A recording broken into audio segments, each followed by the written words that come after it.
edition of Eye on Oshkosh. I'm your host, Cheryl Hens. Very pleased to be joined tonight by someone who's never been on the show before, but we hope that this will not be his only visit here.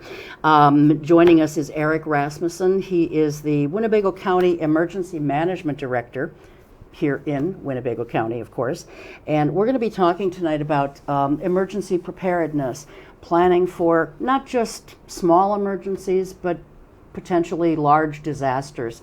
And, we've been very fortunate, I think, in Oshkosh over the years to, we've had a couple of tornadoes, one in particular that I very well remember back in '74 because the house I lived in as I was a kid growing up was hit. But we've had some pretty significant thunderstorms come through, wind damage and so forth, but we've never had, I guess, a major disaster. But, you should always prepare for one because you just never know what's going to happen. So Eric has graciously agreed to come tonight and chat with us about how to prepare for all kinds of things. So welcome.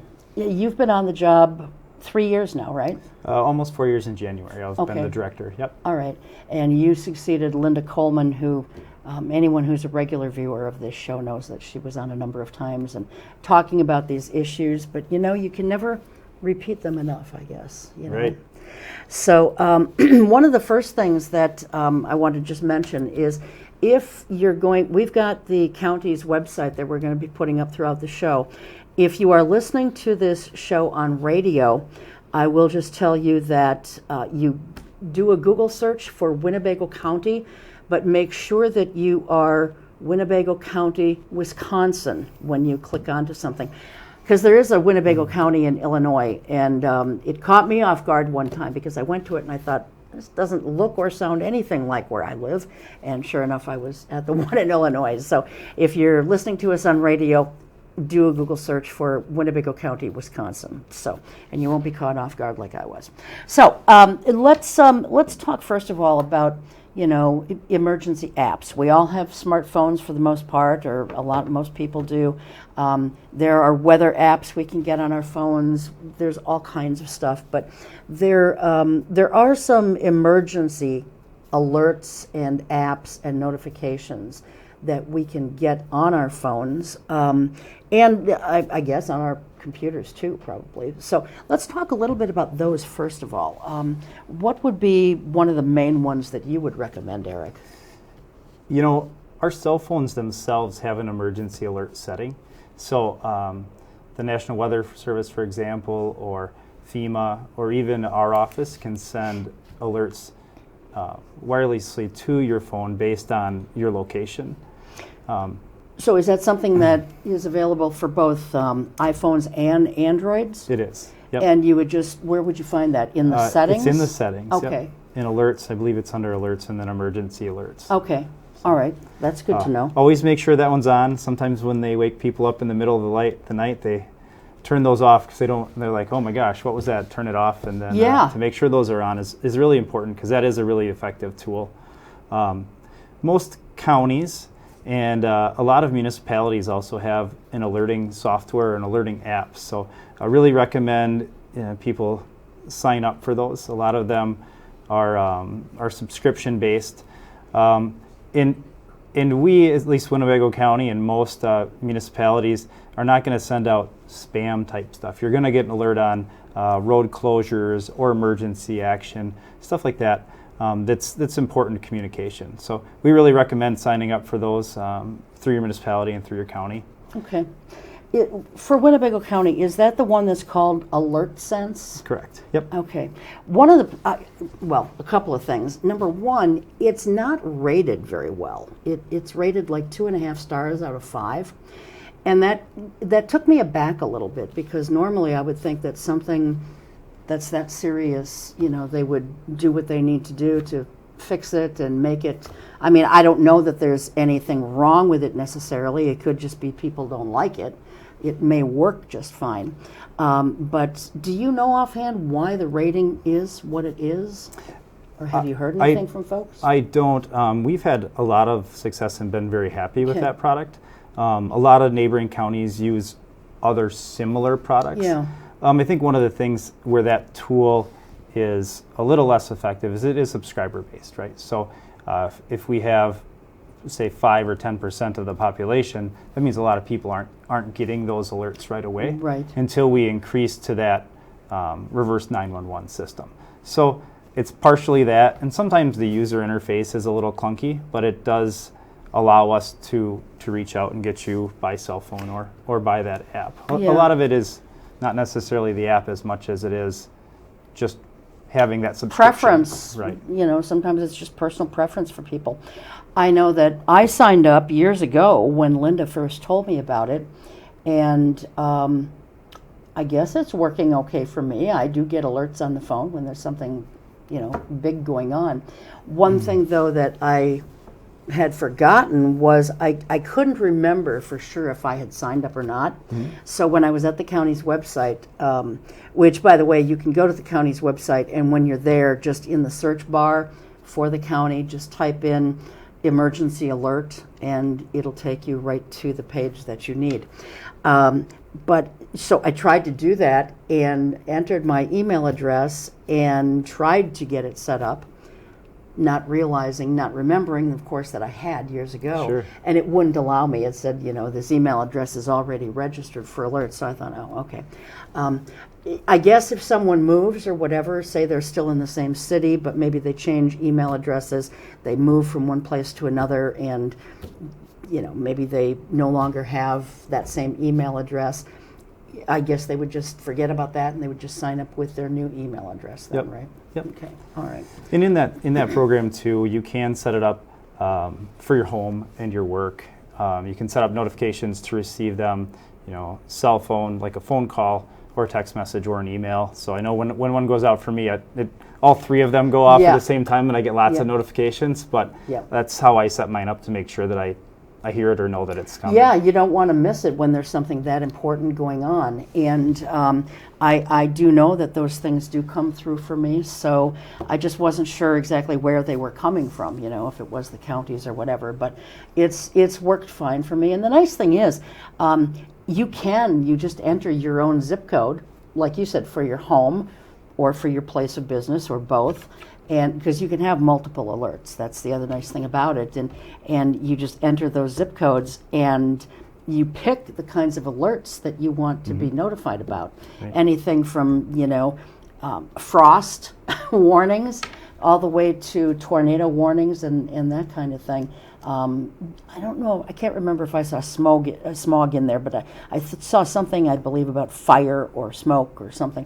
There's a lot of different notifications that you can choose to be notified about. And that may be getting into some of your weather apps too. So our weather apps are probably what allow us to do that a little more. Yep. I don't think you can opt in or out of specific notifications in our program, but the weather apps, absolutely, you can do that and pick that way. Yeah, I thought it was on yours, but I could be wrong. So then you're saying that the one for the county notifies people about everything? Okay. Our alert program would only send out emergency alerts. Okay. So it would be something, we would have a law enforcement incident or a fire incident or a public health related incident where we need to get that information out.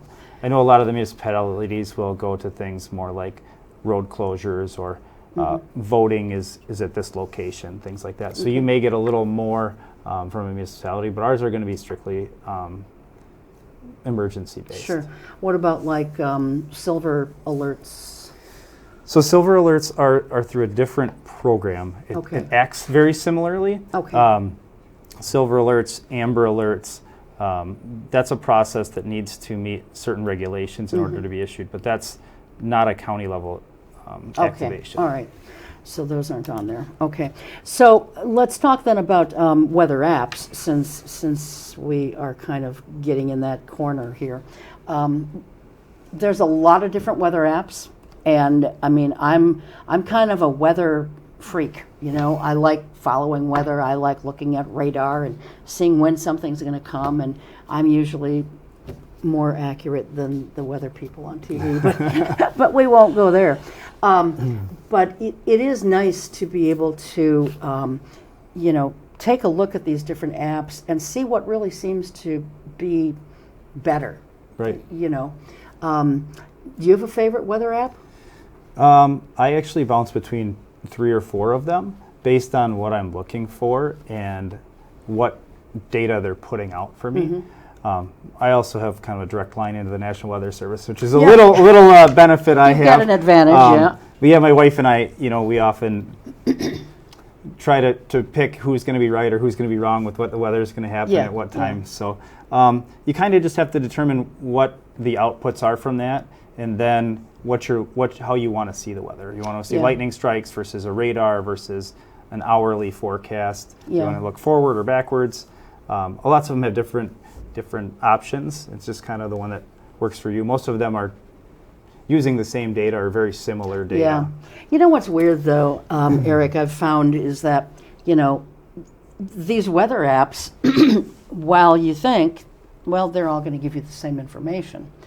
And yet, when I was a kid growing up, you probably too, there weren't all these different models that they use. And now they've got a European model and some other model. And so they look at these different models, and each model is predicting something slightly different. And that confounds me. It really does, because I'm thinking, we always got along just fine with just one model. Where are all these models coming from, and why aren't we just focusing on one model? It just doesn't make sense to me, and I think that's probably why these weather apps are a little different in the information that they're giving you. I mean, I don't know that for certain, but that would make sense to me. So I try to use just a couple of the weather apps that, for me anyway, have struck me as being the most accurate. But any kind of notification at all is better than no notification. Right. What about weather radios? I know years ago the county gave away some weather radios. You guys don't do that anymore, right? We don't give them away anymore. No. Okay. So, but people, if they're getting all these alerts on their phone and everything, why is having a weather radio still a good idea?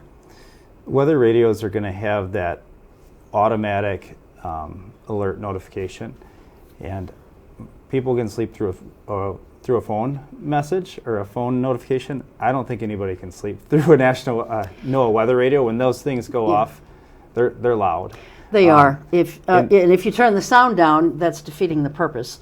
But I know when they go off, it startles you. Absolutely. It draws your attention to things. And it's always important to have multiple ways to get your notifications. That's one thing that we talk about a lot in our field is, how are you getting that information? Okay.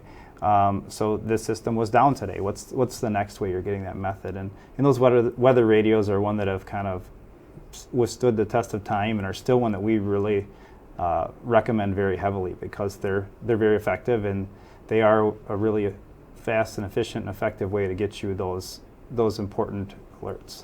Absolutely. And I do find that the weather radio goes off, and then almost within just a matter of seconds, the apps on my phone are going off too. I mean, it's boom, boom, just that fast. But I mean, depending on what the weather alert is, it could knock out cell towers too, for that matter. Or you could just lose phone service, or maybe you've turned your phone off, or whatever the case may be. The weather radio is going to get you notified quickly and effectively, and it will get your attention for Absolutely. Sure.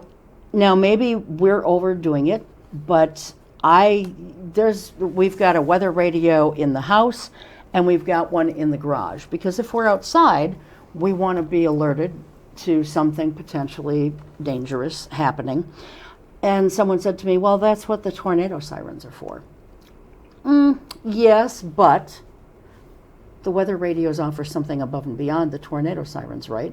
Correct. Yep. Our tornado sirens are only going to activate in the time of a tornado warning, is the general rule of thumb with them. So you are going to get additional alerts on that NOAA weather radio that may be a different category, so very high winds or severe thunderstorms that you wouldn't get through the tornado sirens.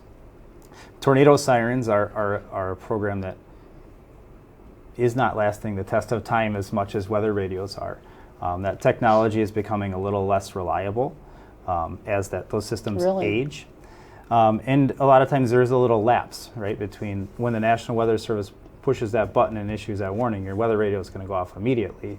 And there can be a little minute or two lapse before those sirens are activated.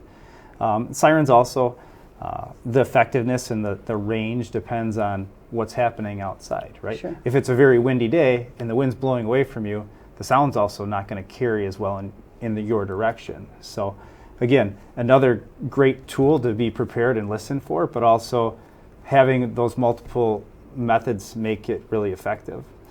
You were talking about having a weather radio in your garage. The other one that I know a lot of people do is cabins and campers. Oh, yes, and boats. Right, because if you're, a lot of times our campsites especially are pretty rural, right, and remote, and cell service is not always fantastic there. So a lot of people will pack one in a camper just to have that level of notification when they're out in the woods too. Yeah, thank you. That's a really good idea, because you're right about the cell signal. It may not be out there. And, you know, I don't know what kind of technology these NOAA weather radios use, but it's pretty incredible, you know, the notifications that they can give you no matter where you are. So as far as the NOAA weather radio goes, I think that's probably the best weather radio you can get. I mean, we're not endorsing anything one way or the other here, but when you think about predictability, I mean, NOAA is... what's that stand for? National Oceanic and Atmospheric something or other, right? Administration. Yeah, administration. There we go. So I think they're the most reliable ones just because of what they do. Right. But there are other weather radios out there, and I'm sure that they have to meet certain standards. But if you are going to buy something else, you know, make sure that it is meeting the standards that, I don't know if United Laboratories does that, or, you know, maybe look for a UL rating on it. But I don't think you can go wrong with a weather radio that's put out by the people who are in charge of notifying you about weather issues and incidents. Anything else that you want to mention, Eric, about weather radios? They're not that expensive. No, that was the thing. You mentioned before that in the past we had them available in our office, and we don't any longer. But they are very readily available at Fleet Farm or Walmart or Amazon, and they are very reasonably priced. As far as getting that. The benefit versus the cost there is I feel like, it's pretty high. So. Yeah, and they're very easy to set up, and you can program them for certain areas. So if you've got a family member who lives in Chicago, maybe, you know, and you're living here in Winnebago County or in Oshkosh, you're going to get a lot more alerts then. You know, anytime there's anything going on there, you're going to get those kinds of alerts too if it's put out by the Weather Service. But, you know, you can program them for all over the place. And you can also program them to tell you what kind of alerts you want to get. And that's the nice thing too. And ours, gosh, we've had them for years and just not had any problems. We really haven't. Okay. I know that also you guys, once upon a time, you put out an emergency management handbook. And it was, I don't know, maybe this long, and it had a lot of flip-through pages on it. Yep. Very handy. Is that something you guys still do? Yeah, actually, my office and the health department are actually like actively finishing an update on that book. So I would guess that we will have new versions of that available here within the next, by the first of the year. Now, where can people get those, or do you mail them out to people? If somebody were to email or call and request one, we would certainly send one out. They can be picked up in my office, in the sheriff's office, at the health department. We try to keep them around our municipal buildings, so they're available for people to kind of grab when you're sitting in that lobby and take a look and start thinking and take that home. I know the ones we're putting out right now have a magnet on them, so you put them on the fridge and it's bright colored, so you can't miss that when you're in that time and you're not necessarily thinking clearly, but you need to have that checklist. I've got to make space on my fridge. I just had to get a new fridge a few weeks or so ago, and I tried to pull a few things down, but it's all covered up already with stuff. So I'm going to have to make some space for that. But that's always something that I've found to be very, very interesting. Now, where is your office? Where is emergency management located? My office is in the sheriff's office on Jackson Street. Okay. So we're a standalone department. I work for the executive and not the sheriff, but we're located in that building. It gives us a really good access to 911 dispatch. So we have a pulse on what's happening in the community during an incident. The people in the field, we have that direct kind of line of knowledge base with them. So we're located out there. We are, if somebody wanted to come out and say hi or come out and ask questions, we ask that they try to connect ahead of time, because we're in a kind of secure location. So to be prepared to come out and get them and let them in. Sure. And out and Well, ask plus questions. you may not always be there. Right. You may be here doing a show. You Yeah. never know.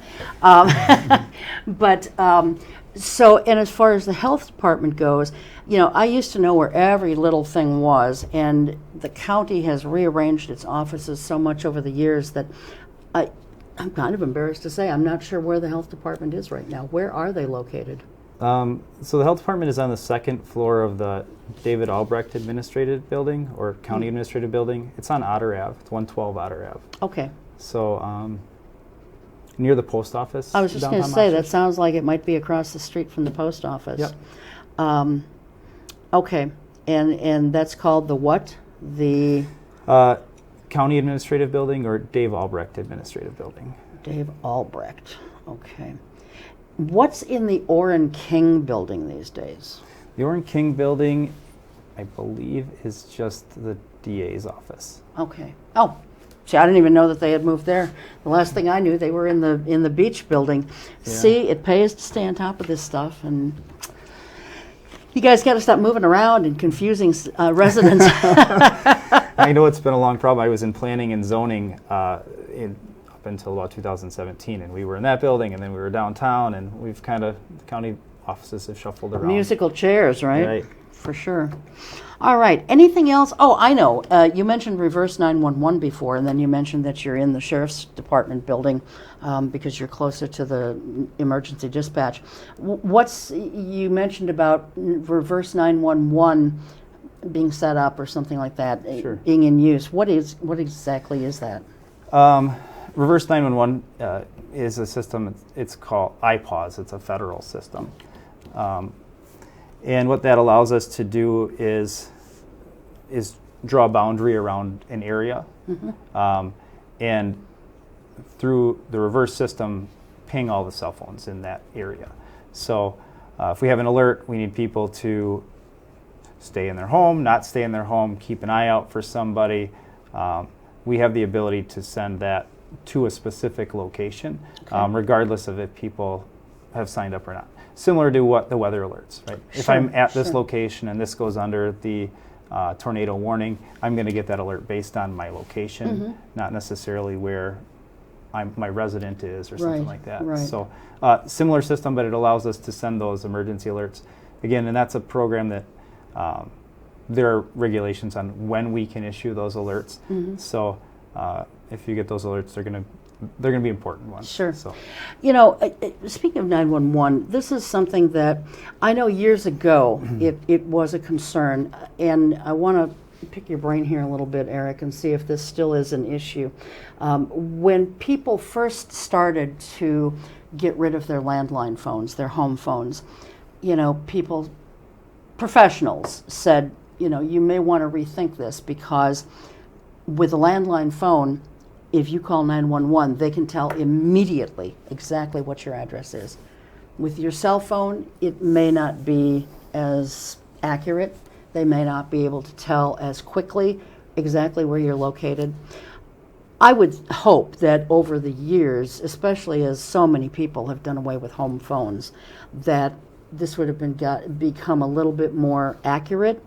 Is that still a concern about 911 zeroing in right where you're located? I don't know that that's. I'm not in that field directly, right? I don't know that that's as major of a concern as it is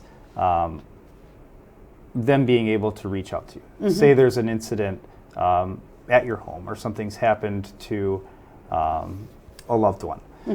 Them being able to backtrack and get your phone number is much more difficult when there's not a white pages to go through and find them. Yeah, I think that's probably the biggest thing.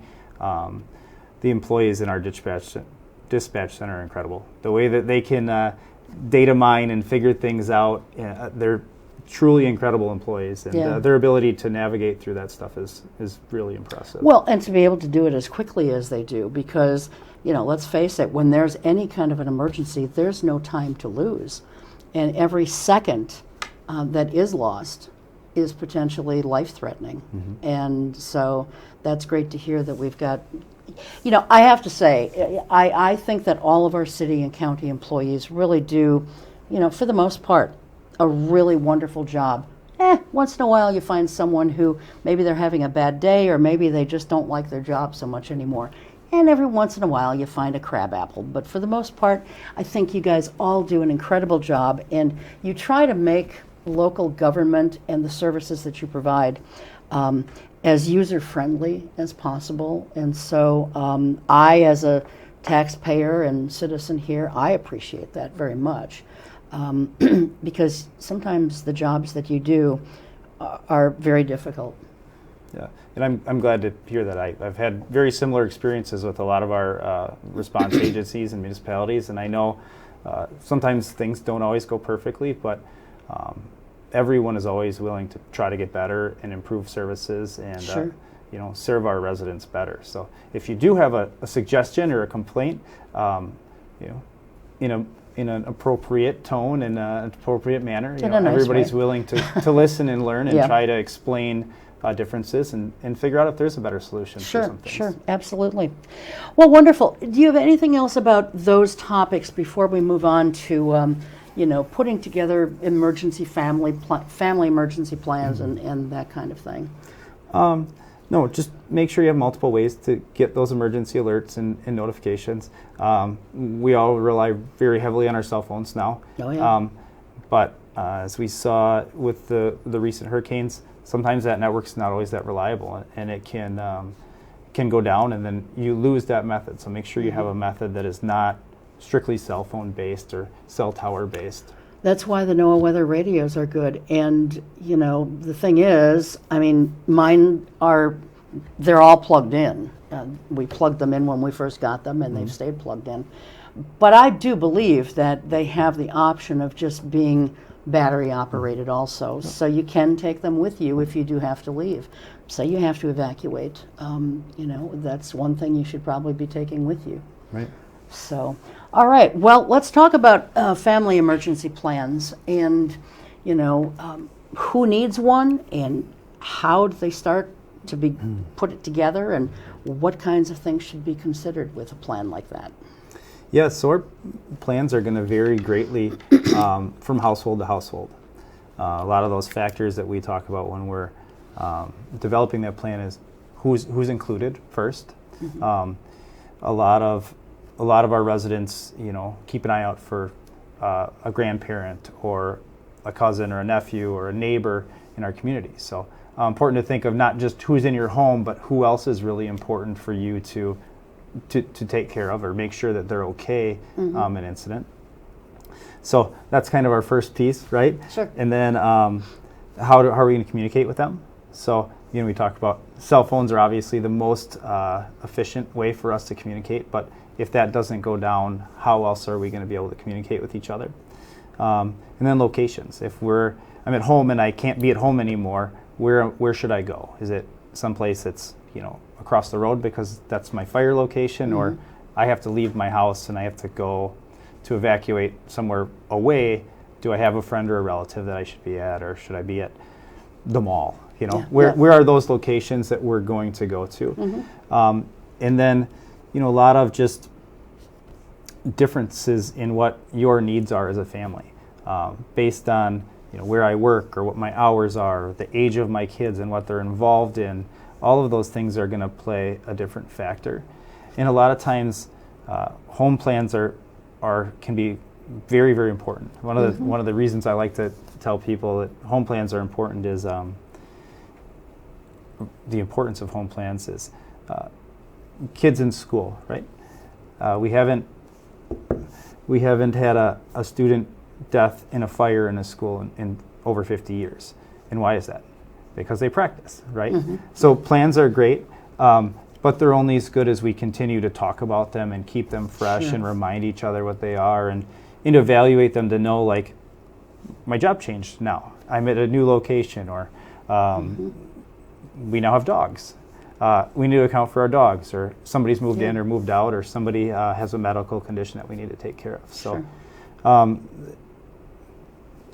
making sure they're updated and keeping them on track is really important. Yeah, so as our family develops, changes, expands, shrinks, as parents who have adult children who are leaving the nest, well, as your nest becomes an empty nest, you need to regroup and reevaluate your plan and redo it. So it should always be a fluid type thing, is what I'm hearing you say. Yep, absolutely. Okay. And is this something that, should it be in writing and then you practice it, much like kids do the fire alarm drills or fire drills, whatever they're called these days? They were fire drills when I was a kid growing up. But, should this be a plan that is, okay, if such and such happens, we go here and we meet here? What should be in this plan? Yes. Yes to your answer. I just said. Absolutely, there's something that need to be continually talked about for memory, right? But also to identify those changes. Yeah. Right. When we turn our clocks ahead and turn our clocks back is a 6-month cycle that allows us to. I don't disagree. But that's always one of those good times to sit down and review those plans. Paper is good. One of the things in that plan a lot of times is communication method, which may be phone numbers, right?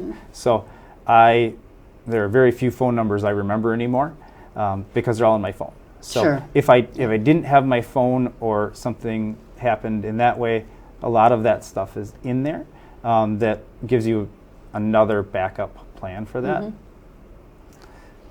And you can list people in your phone as well, I don't know about Androids. I'm sure that they're very much like iPhones are, but you can list your, certain people, family members, close friends, domestic partners, whatever the case may be. You can actually list them as emergency contacts, and then they come up with a big red star next to them, so they can easily be notified.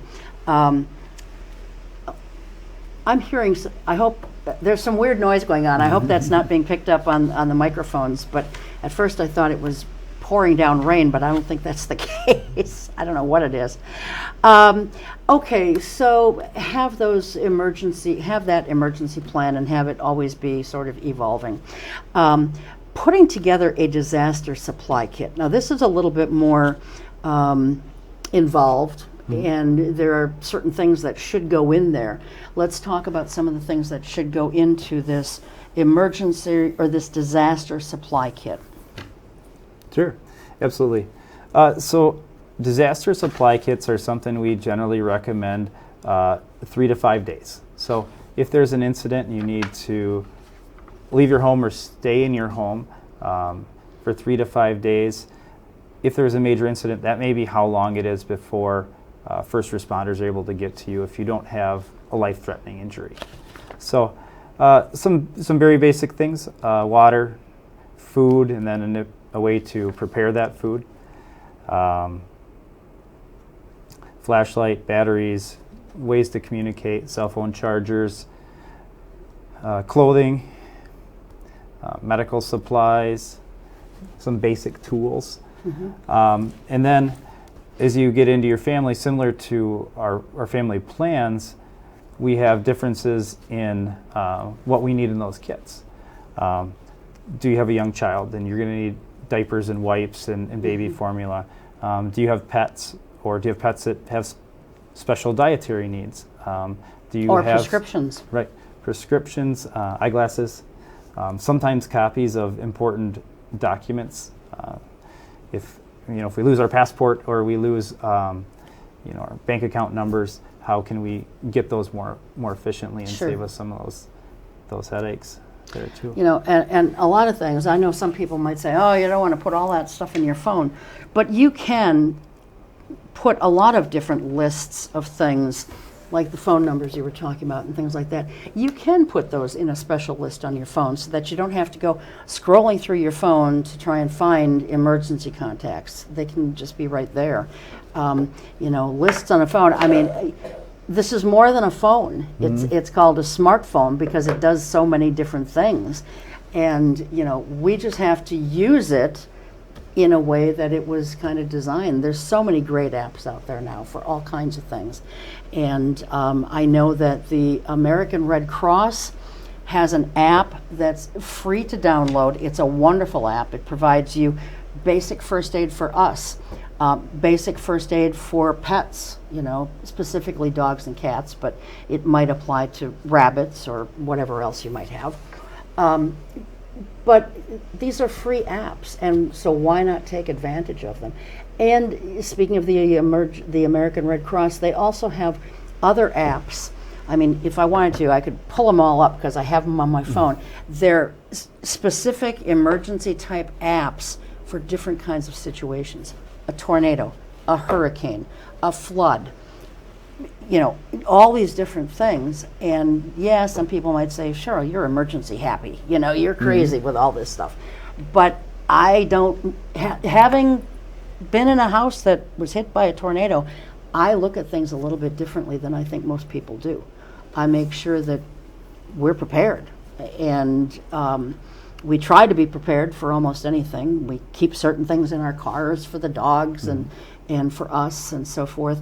The thing is, when you have those things, you've got to kind of change them out. Otherwise, if there's food or bars or some kind of foodstuffs, they need to be changed out because otherwise they're going to be no good. Right. So that's the only thing with that stuff. But even like if you've got cats, cat litter, a litter box, it sounds like, okay, we're preparing for emergencies. What do we need that for? But if you're going to take your cat, you need to take the litter box. And I would hope that people, please, we saw this during the recent hurricanes down in Florida, people just leaving their pets behind. Not everybody, but there were a few jokers who left their pets behind because, I didn't know what to do with it. Well, you fool, you knew what to do with it before. You know to get yourself out. So if you love your pet, get your pet out too.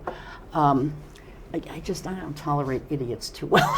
Sorry, but I don't. Fortunately, we generally see very much the opposite, right? Yes. Is that people won't leave unless they can take their pet, Absolutely. It's and just I like would be leaving a child or a family member. You don't let family behind, and that includes those furry pets or whatever kind of pet you have. I don't care if it's fish or whatever. Fish might be a little harder to take. But, you don't leave your pets behind because they are family. And speaking of that, I talked about this several months ago on the show, but the, let's see, I think it was ready.gov, just ready.gov. If you go there and then you search for disaster preparedness for pets, they're going to bring up a whole sheet, two-sided sheet that you can print off, and that has a lot of good things. But also the hsus.org, which is the Humane Society of the United States, they have some great things for preparing your pets for potential disasters. Let's say you've got children, and they're younger kids. How do you recommend parents go about teaching them, Eric, the best ways to handle themselves or to help mom and dad in an emergency type situation? A lot of that is conversations, and having those conversations early. We're in an incident, and we need to be able to get out of here. What things do we need to take? Like we talked about the fire drills before, right? Mm-hmm, if my kids are in their bedroom asleep at night and there's a fire, we've talked through how to evacuate and how to get to our meeting place. Okay. I think that's a lot of it. And then just as our kids a lot of times model what we teach them and what we show them. So if we're taking the time every 6 months to look through that supply kit and talk through our plan, they start to learn those things. And it's I always like to take incidents that are on the news, the hurricanes. Fortunately, we shouldn't see hurricanes here in Wisconsin, but it gives us an opportunity to talk about what's happening and how people are responding. And Sure. Hey, maybe when they told you to evacuate, that might have been the right choice, to listen to what the recommendations are and to follow those instructions most of the time. Yeah, I mean, if people are telling you to evacuate, they're not just telling you that because they think it's fun or they think you might want a little day trip somewhere. I mean, this is a serious situation, and if you're being told to evacuate, then you need to evacuate, and that means taking your pets and so forth. We've had some evacuations here in Oshkosh, in Winnebago County. One in particular that I can remember, I don't recall how many years ago this was, but it was a train derailment south of town, and there was, I can't remember what the gas was, but it had some chemicals in it, and these things were leaking into the air, and so they were evacuating people on that side of town. Had it been a much larger situation, a larger part of the city might have had to evacuate. But when someone's saying evacuate, it shouldn't be an option. You shouldn't just be able to say, thanks for the warning, but I'm going to stay put. Because those are invariably the people who they're sitting on their rooftops during a flood waiting for a boat to come by to rescue them, So I don't know. Other things that should be in a disaster supply kit. We talked about some of these, but a flashlight with extra batteries, a first aid kit, and a first aid manual. If you have the manual on your phone, you don't have to worry about taking a hard copy. You mentioned prescription medications, credit cards and cash, personal ID, an extra set of car keys. Now that one, I hadn't thought about that one. What would be the reasoning behind that? Any idea? In case you lose one, maybe? I don't know. Yes, I'm not sure. Matches in a waterproof container. That sounds smart. A signal flare. Now, that one, even though it's on this list, I don't know that I would use that because I'm not sure what I would use a flare for. And that may be, a lot of times we talk about our plans are different between our house and work, and a lot of times same with our kit. What I have in my car for my emergency kit may be different than I have in my house. A roadside flare may be important in my kit that way. Yeah, that's a good point. A map of the area and phone numbers of places you can go if you are being evacuated or whatever. A portable battery-powered radio or television and extra batteries for that. And then it says here if you have additional space, so I don't know what they're thinking of, maybe one of those big Tupperware things. If you have additional space, consider adding some of the items from your evacuation supply kit. And there's also some of the things that you had talked about, Eric, tools, kitchen accessories to open like canned foods or whatever, 3 gallons of water per person. That sounds like a lot of water. It sounds like a lot of heavy lifting, Say you've got a family of 4. Well, that's a lot of water. But, it's... Our general rule of thumb is a gallon of water per person per day. So 3 gallons would give you 3 days, like which is the start of that 3 to 5 day window. A 3-day supply of non-perishable food. And then sanitation and hygiene items, toilet paper, soap, hand sanitizer. You talked about wipes. Some of these things are, they make it so easy these days. You can buy a little thing of wipes inside and it takes up maybe this much space and it lasts a long time. And then this is one thing that most of us maybe wouldn't have thought of, but entertainment such as games and books. And again, you can have a lot of entertainment on your cell phone, but your cell phone's going to run down at some point. So like you mentioned, other batteries, charging devices for the phones. But I mean, that's a really good thing. You can get games and all kinds of entertainment on there. So now this is one I don't know that I want to get into, but it does tell you if you go to the website and you start looking at how to prepare for emergency stuff, how to build a makeshift toilet. I don't think I would ever need that, but I don't know. Home disaster supply kits. This is a little something else. Here we talk about like a wrench to turn off household gas and water. Sure. A week's supply of food and water and additional blankets and sleeping bags. What would be the difference between that and the disaster supply kit that we were talking about with all these other things? Why would we need these kinds of things? Those sound more like a shelter in place, like we're going to be long-term in our home without resources. We may turn off our gas because there's a leak somewhere in the system, or we don't have the power to keep those igniters going and we don't want to leak. We may want to be able to secure windows and doors if there's a chemical release outside. Sure. That we may want to help seal those up and turn off our HVAC units to help keep those gases from coming into the house. You mentioned sheltering in place. We hear a lot about this these days.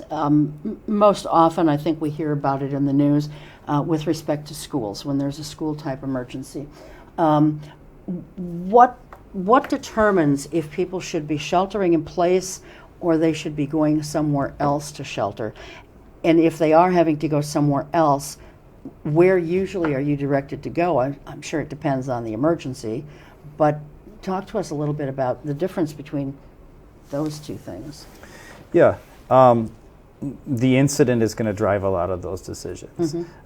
If it's something where it's going outside is going to expose us to that danger, we're probably going to recommend sheltering in place, staying inside until it's safe to evacuate, unless if that risk that's outside is still impactful to where we're not going to be safe inside, and we'd evacuate somewhere else.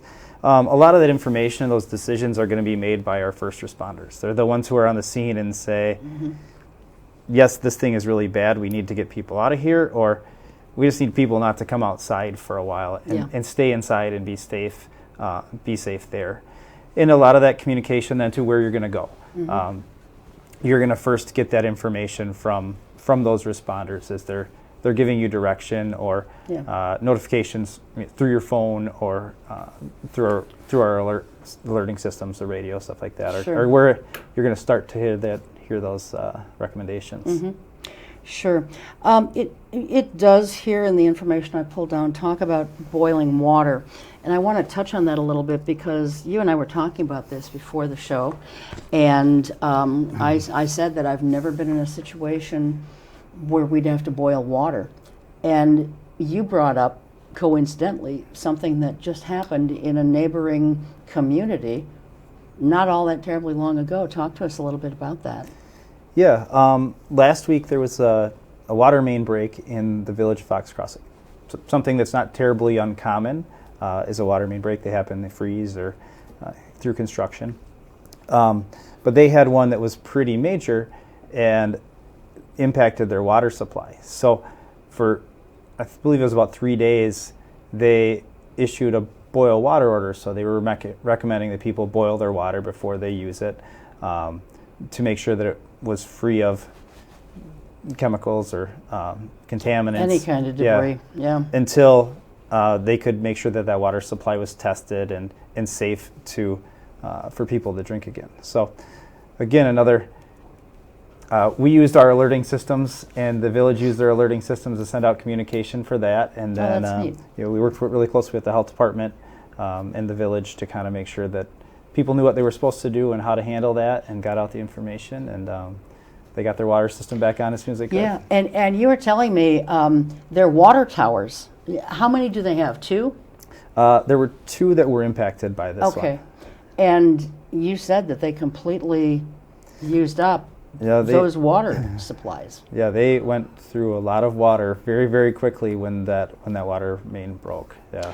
So when we talk about boiling water, this may be a stupid question. Some people might think, well, Cheryl, for God's sake, this is just common sense. But I'm going to ask it anyway, because I think that if I'm wondering it, I think maybe other people are too. When we're talking about boiling water, does that even include for like brushing our teeth, we should be boiling water and use that to brush our teeth? In that type of situation, I certainly would recommend that. Mm-hmm. Yeah. Yeah. Okay. For ingesting it even a little bit, I would err on the safe side of that. Yeah, and believe it or not, I mean, we do ingest a little water when we're brushing our teeth. I don't think people really realize it's just kind of getting in there, It's like when you go on our trip to Mexico, right? And we're not supposed to drink the water there. I also try not to brush my teeth. I drank bottled water when I was down there. The times that I've been in Mexico, yes, Yeah. I left nothing to chance. I tend to, if I'm traveling abroad, I don't care where I am, I drink bottled water. Even on a cruise, I drink bottled water. It's just, I think, a smart thing to do. So, wow. And that happened in the town of Fox Crossing, which formerly was the town of Menasha. That was, a water main broke? Mm-hmm. Interesting. You wouldn't hear about that necessarily, or you wouldn't think about that this time of year, but Yeah, it could have been something else other than a freeze. Interesting.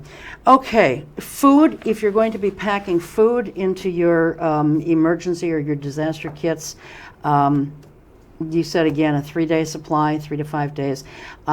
They're recommending canned meats and fruits and vegetables, canned juice, milk and soup if powdered. You can then take extra water, I guess. High energy foods such as peanut butter, jelly crackers, granola bars, and trail mix. And then comfort foods, hard candy, sweetened cereals, candy bars, cookies. And then, of course, food for anyone, for children, elderly people, pets, and anyone who's on a special diet. Mm-hmm. I mean, we can't forget about those things. And, you have to think about this stuff in advance, otherwise you're going to forget something. If you wait until the last minute, if you wait until someone comes knocking on your door or you get an alert on your phone saying you need to evacuate, you're not going to begin to think about the things that you need to take. I can just tell you that, speaking from experience. What if someone's electricity goes off? I remember, I'm not sure how long you've lived in the area, but in 2001, we had a pretty significant thunderstorm that came through here, and very strong winds. They wiped out, I think the city of Oshkosh was without power, but I was without it for 5 days. Most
So, And of course, a first aid kit. I think people need a first aid kit. First aid kit for people. And the Red Cross also puts out a first aid kit for pets. And if you don't want to buy one, you can go on their website, or you can go on the Humane Society's website, hsus.org, and you can find the various things that should go into a pet first aid kit. Again, I like to buy the stuff rather than putting it all in myself, because when you buy it, then it comes in its own little kit. So again, we've got one in each car, and we've got one in the house, and so that helps. But depending on what you have in there, again, you have to kind of change those things out from time to time. We're running out of time here quickly, and I just want to talk for a moment about pets and things that you should be taking if you do have to evacuate with your pet. Talk to us a little bit about things that folks should be taking. I think the one thing that we probably wouldn't think of first is a kennel. Kennels are going to be important, especially if we're in a public shelter where there are other people. It's not like our home where they're going to be able to roam around and sit on the couch with us. Right. Leashes, obviously, if they need any medication, mess with cat litter before, or a way to account for our animals. And obviously food and water for them as well. And their ID tags. They should have ID tags on their collars and so forth. And frankly, I'm a very big proponent of microchipping pets because, if they happen to slip out of their collar, and let's face it, in a strange situation where we're all sort of ill at ease and we're uncertain about what is going to happen and how it's going to happen and when it's going to happen, animals can easily slip out of a collar. So, please get them microchipped so that at least if they go missing, they can be found and returned to you. I want to talk in our last remaining minutes here. I want to go back to the tornado sirens outdoors. You had said that, they're aging, and yes, indeed, they are aging. I remember, I think it might have been back in 2001, I'm not sure, but it might have been when that big storm came through. A lot of sirens didn't work. How many sirens do we have in Winnebago County? Do you know offhand? 50. 50. Okay, wow. And it wasn't just in Oshkosh that they found that they weren't working. They found several throughout the county weren't working. And so they had to repair those. Is it going to get to a point, you think, Eric, where you won't be able to get parts to keep these aging systems in place? I don't see that coming in the near future. I think that we in Winnebago County are very fortunate. We have a county electrician who took training on the maintenance of our sirens. In our siren system, we updated in 2017. I'll get an alert if a siren battery goes off or there's an issue with it. In the moment. Sure. And we have radio communication with our sirens every day, so we're testing them that way. Okay. We don't activate them, obviously, except for Saturdays. Yeah. But we have that communication piece, and so I know when something's going on and I can send them out there. So our sirens, I feel, are fairly reliable as far as the siren network goes. Yeah. There are counties who do no longer have sirens. Door County, for example, doesn't have sirens. Really? Well, what do they rely on then? These alerts on our phones? Yeah, they recommend the mobile alerts. They really push their subscription app high. But what if someone does not have a mobile phone? I mean, then... Yeah, that's when they probably would use a little more heavily that reverse 911 system. Okay. Obviously, Door County has a lot of people who visit. Yeah. For a lot of the area, and them signing up for a subscription network isn't always as likely. Okay. All right. Wonderful. Well, we are out of time. Thanks so much for being here. This hour flew by. I had more things I wanted to talk about, but we'll get those next time. And again, don't rely on outdoor sirens. I mean, it's great that we have them, but please don't rely on them as your only means of finding out about severe weather because A, they may not work, and B, you may be in a home, inside your home, and not hear them, and they're not designed to alert people in their homes, and that's the big point. So please get a weather radio in addition to having alerts on your phone. So be safe. Thank you again to Eric, our Winnebago County Emergency Management Director. Thank you to my crew. They are wonderful, and I couldn't do this without them. Most of all, thank you to you. We'll see you next time. Until then, be safe, take care, keep your eye on us. We've got our eye on Oshkosh.